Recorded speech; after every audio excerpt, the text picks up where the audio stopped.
To be good, except that, come on, I don't know who he has friends with in the NYPD that they say he can like play a cop, but I've seen him play a cop 2 times.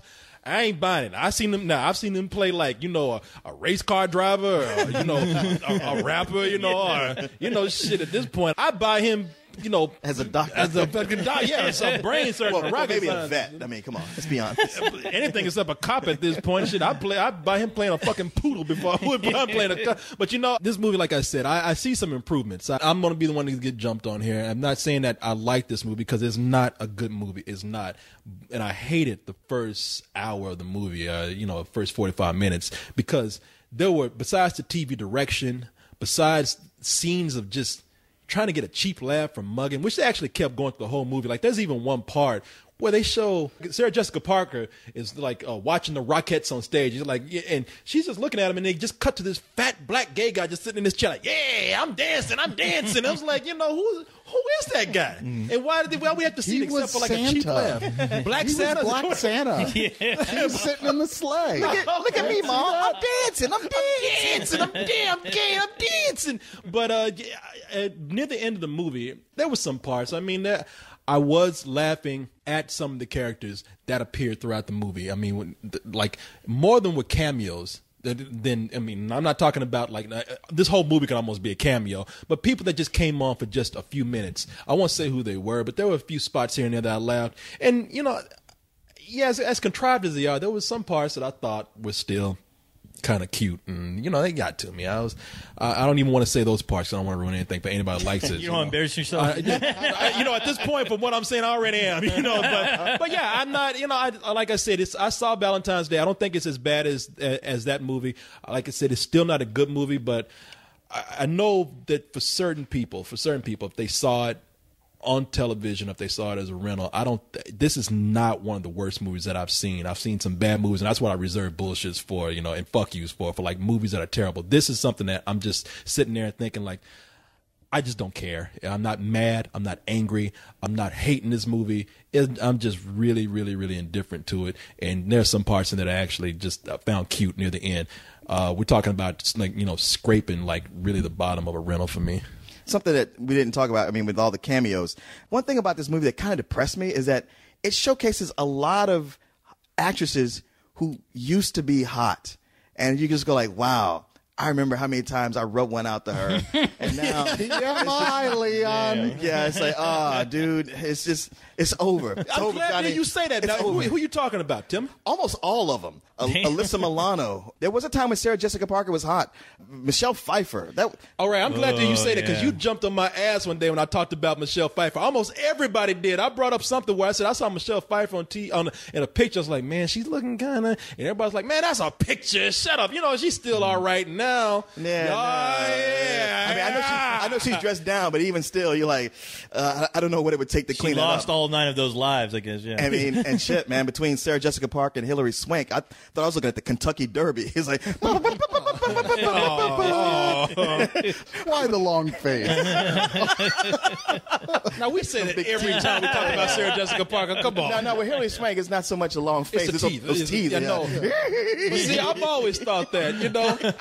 The media's jumped on that goddamn bandwagon. Yeah. It is like Julia Roberts had sex with a horse. But the thing is, I didn't see Valentine's Day, so I don't have that to compare it to.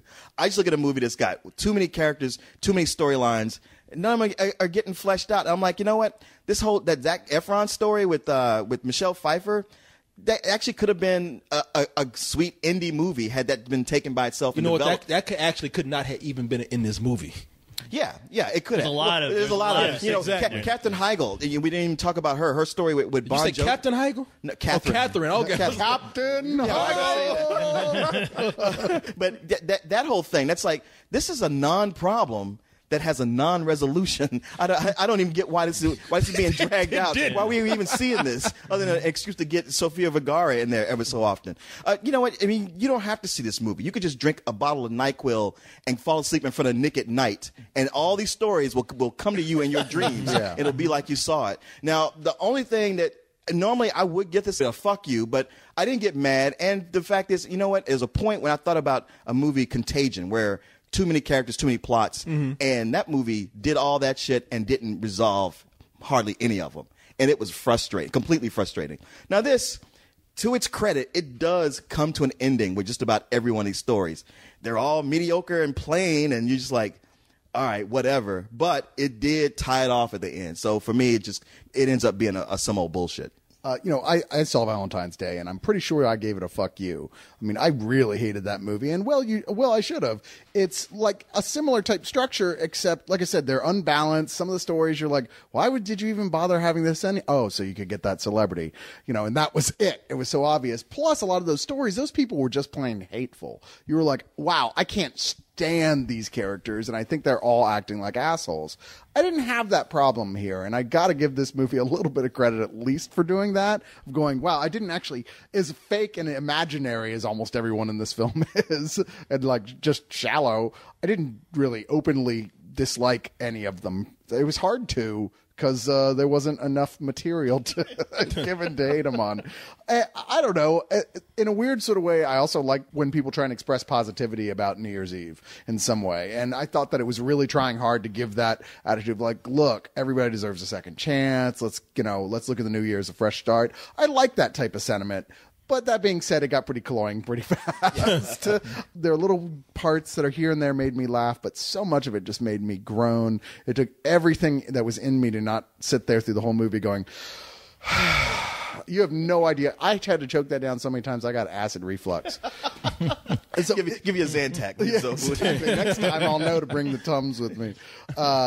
This is not a good movie. It really isn't. There's so many things I could point out. There's continuity errors all throughout it. There's just like really obviously something big that happened that they didn't even bother to fix. Where I don't know if you noticed in what's his name, Josh Duhamel's story, like he gets on this RV with his family, and for some reason his cell phone is in a jar of rice for the whole next 10 minutes of his sequence, like prominently right in the middle of the scene, and you're like, don't you think you might want to mention why his cell phone's in that jar probably of was rice? in the movie and got cut out. Well, that's what I'm saying, but it was like, just wow, like that's De Niro just, being alive. That's just sloppy. That's just sloppy editing, if you ask me. It's like, shit, that was in there, and now we have to keep that in the movie. Yeah. And there's lots of stuff like that. There's little bits where, like, there's a thing where a woman's holding a dog, and every time it flashes back and forth from her, she's holding the dog in a totally different position. Oh, that dog's in a different position every time. Yeah. It was a squirmy dog. Like, yeah, it had been pretty goddamn There was a squirmy. point where she was a parrot and that dog was on her shoulder. I mean, she was a pirate, that dog was on her shoulder. Guys, it's Gary Marshall. He's old, okay? You guys must play Sly Fox in the newspaper strips a lot. Like, spot the difference. Yeah, there's just, I wish I could like this a little bit more, because like I said, it's inoffensive, but at the same time, just as someone who reviews films, I have to go, you just didn't put much work into this. This was a half-assed effort at best, and I'm not going to reward him for it. It's some old bullshit. Yeah, you had me on pins and needles. I'm like, which way is he going to fall on this? I had to do the math on that one. Well, I'll tell you right now, it's some old bullshit for me, and that's because it's a guy who got all his friends together and say, hey, let's fuck around and make a movie about New Year's, and you guys can ad lib, do your comedy if you got it in you, and I'll just film the fuck out of it, and later on we'll throw it together in an editing room. We'll have fucking Rich over here put it together, and Adam Sandler said, "Call my lawyer." Yeah. and that's all. And that's all I got. I didn't really care about a single person besides De Niro. Only because I was waiting for him to fucking come back as a zombie De Niro or something at the end, because I'm like, I saw in the trailer this guy looked fucking like $1 million hanging out on a rooftop, hanging out with Ludacris waiting for them to turn on the bat signal. But Boy, I mean, the glass is always half full for you, co-host. Yeah, but I was just like, okay, well, I don't care. I don't care. At the end of it all, I just didn't care. It's part of a Hallmark trilogy, I'm sure. I don't know what else they're gonna fucking, Arbor Day. I was just thinking that you took it right out. I was waiting for the moment for the stuff like, Arbor Day. Go ahead. There you go. So you can't do Memorial Day because Spielberg owns that. Yeah, no. It's part of the Hallmark trilogy. You can pick up a Hallmark card and get just about as much out of that card as you can this movie. Yeah, next movie's gonna be a bunch of celebrities planting trees. And that's all it is. Or a fucking celebrity nursing home, which that would be hilarious to see.